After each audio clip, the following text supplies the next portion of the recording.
Nous sommes de retour dans cette édition du 24 janvier 2024. Merci beaucoup. Si vous nous rejoignez à l'instant, merci beaucoup pour votre fidélité.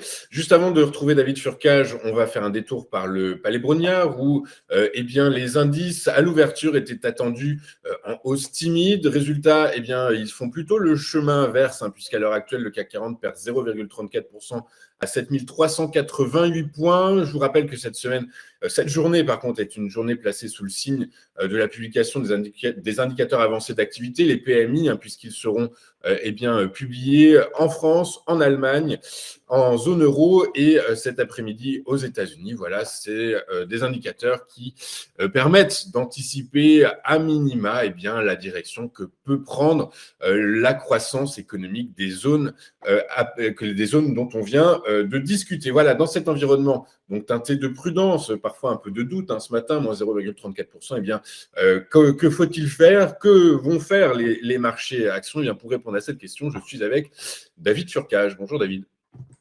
Bonjour. Bonjour David, merci beaucoup d'être avec nous ce matin. David Furcage, vous êtes président de iWave Capital, avec nous tous les mercredis matins. David, est-ce que on peut assister à une sortie de torpeur du CAC 40 ou est-ce que selon vous, il va continuer à latéraliser selon vous? Bon, d'abord, pour l'indice français, ce n'est pas vraiment une torpeur qui qualifie l'état de l'indice, puisque celui-ci avait atteint de nouveaux sommets historiques à la fin de l'année 2023 et que depuis, il consolide sensiblement sous une résistance majeure qui se situe à 7642 points et en réalité dans un vaste range depuis 2023. Donc, on ne va pas signifier qu'il s'agit d'une torpeur, mais simplement d'un mouvement de range, de consolidation ou de pause. Alors qu'il avait fortement progressé à la fin du trimestre 2023. Donc rien de très grave pour le moment et pas de torpeur.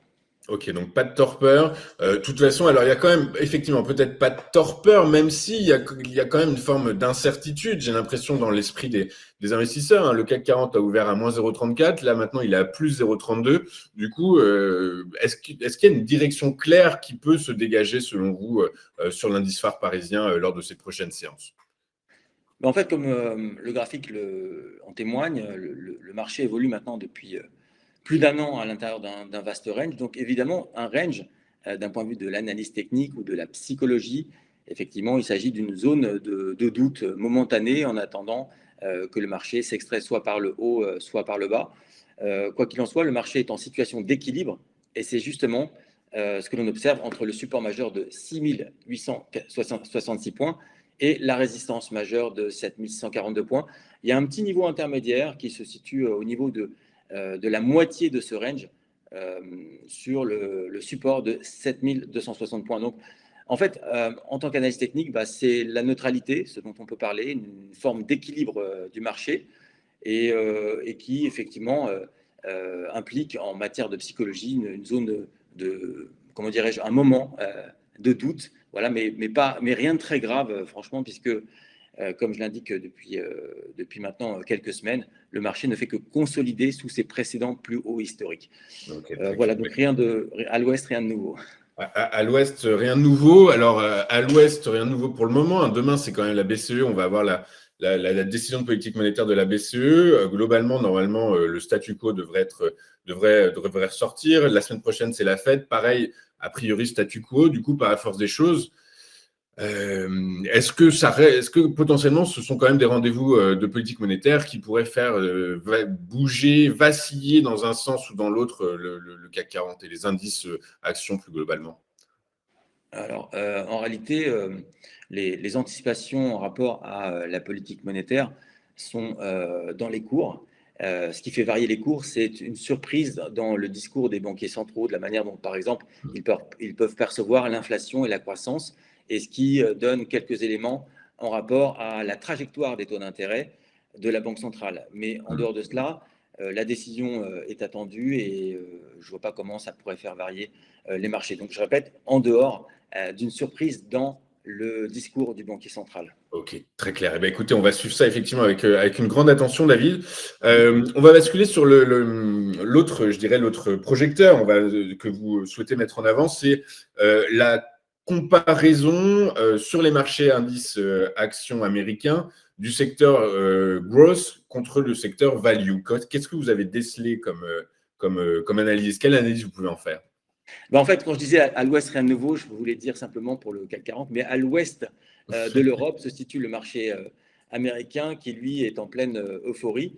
Et ce que je voulais montrer dans ce graphique, donc pour la courbe verte qui représente donc l'indice des principales valeurs américaines, le SP500, c'est que celui-ci marque de nouveaux sommets. Il n'est pas du tout en range.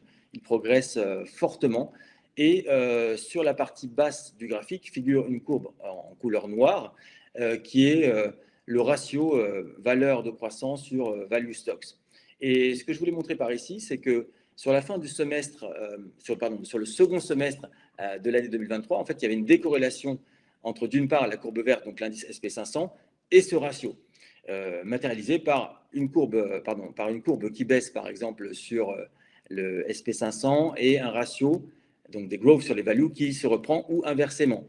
Et depuis le début de cette année, vous pouvez observer, donc depuis le 2 janvier 2024, sur la partie droite du graphique, que la corrélation se reprend et qu'à nouveau le graphique est tiré, j'entends évidemment le SP500, est tiré notamment par les valeurs de croissance, ce qui n'était pas nécessairement le cas sur le semestre précédent. Alors je trouve que c'est une chose intéressante à souligner, puisque comme on va le voir dans le graphique suivant, pour décortiquer un peu ce mouvement de hausse, eh bien, on observe, donc dans le graphique suivant, que les semi-conducteurs, l'indice SOX, qui est un indice des principales valeurs ou pondérations qui composent le SOX et qui relève donc des semi-conducteurs, tire fortement à la hausse le secteur des technos qui lui-même, comme chacun sait, je pense, tire le S&P 500 à la hausse.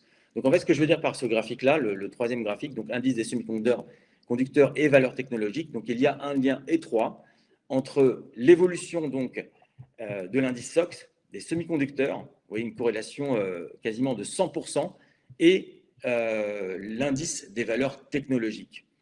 D'autre part, le secteur SOX, donc des principales pondérations qui relèvent des semi-conducteurs, est tiré lui-même par 40% en matière de pondération boursière par des big caps que sont AMD, Broadcom, Nvidia qui a passé le billion de capitalisation boursière. Donc en fait, si on essaye un peu de comprendre, de décortiquer ce qui se passe outre-Atlantique, donc à l'ouest, il y a du nouveau, eh bien on se rend compte que les technos tirent fortement le secteur américain, le SP500 à la hausse, qu'en fait cette évolution n'est plus vraiment conditionnée par les anticipations de ce que va faire la Banque centrale. Ça, c'est important de le souligner. Donc, depuis le début janvier, finalement, le secteur techno part à la hausse, alors même que les anticipations en rapport de ce qui va se passer d'un point de vue de la politique monétaire eh bien, est largement dans les cours. Donc, en fait, on a un secteur growth et techno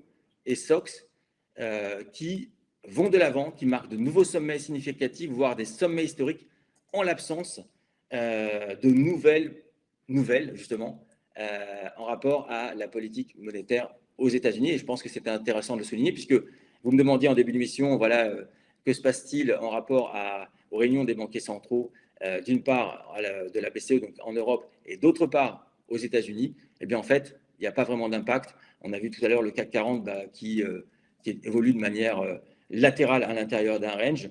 Et finalement, on ne voit pas vraiment d'impact ou de lien à présent entre le discours des banquiers centraux ou ce qu'on attend de la Banque centrale et l'indice européen. Et outre-Atlantique, eh bien, il y a une envolée depuis le début janvier du secteur techno donc, qui tire le SP500 à la hausse. Et ce secteur techno est lui-même très coléré et vraiment tiré par le haut par les semi-conducteurs en dehors de toute nouvelle en rapport aux taux d'intérêt et notamment des taux d'intérêt des banques centrales. Oui, évidemment, c'est les perspectives de croissance du marché de l'intelligence artificielle qui tirent vers le haut actuellement les fabricants de semi-conducteurs. Merci beaucoup, David, d'avoir été avec nous ce matin. David Furcage, vous êtes président d'IWF Capital avec nous tous les mercredis matins.